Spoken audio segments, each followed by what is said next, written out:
Hello friends, welcome to age is recipe. ரொம்ப நாளாக ஒரு விலாக் போடணும்னு நினச்சிட்டு இருந்தேன். ஸோ இது சண்டே எடுத்த vlog.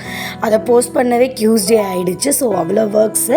So Sunday morning as usual cleaning work முடிச்சுட்டு ஹஸ்பண்ட் தான் குக் பண்ணாங்க. சாதம், சிக்கன் கிரேவி, மட்டன் குழம்பு, ரசம், வெண்டைக்காய் பொரியல். என்னை விட அவங்க சூப்பராக குக் பண்ணுவாங்க. அண்ட் நம்மளுடைய நான்வெஜ் ரெசிபீஸ்லாம் நிறைய வீடியோஸாக யூடியூப்பில் இருக்குது, பாருங்கள், ட்ரை பண்ணுங்கள். சண்டே டிவி பார்த்துட்டே சாப்பிட்டேன். யூஸ்வலாக டிவி பார்த்துட்டு சாப்பிடக்கூடாதுன்னு சொல்லுவாங்க, பட் ஒரு சேஞ்சாக இருக்கட்டுமே தான் அப்படி பண்ணேன். அண்ட் நம்ம ஹேர் கேர் ரொட்டீனுக்கு இன்றைக்கி வந்து சிம்பிள் கோகோனட் ஆயில் தான். ஏன்னா சளி பிடிச்சிருக்கு ரொம்ப. ஸோ அதை முடிச்சுட்டு ஒரு வெயிட் லாஸ் ரெசிபி ட்ரை பண்ணலாம் அப்படின்ட்டு ப்ரிப்பேர் பண்ணி வச்சேன், மிக்ஸ் மாதிரி. ஸோ அதை போஸ்ட் பண்ணுறேன் ரெசிபி. அது முடிச்சுட்டு குளிக்கிறதுக்கு ஸ்க்ரப் ரெடி பண்ணிவிட்டு சர்ச்லாம் போயிட்டு வந்துட்டு ஈவினிங் நைட்டு டின்னர் ரெடி பண்ணி சாப்பிட்டுட்டு பேலன்ஸ் இருந்ததெல்லாம் ஃப்ரிட்ஜில் ஸ்டோர் பண்ணிவிட்டு நெக்ஸ்ட் டே ஒர்க்குக்கு ரெடி ஆயாச்சு. பாய்.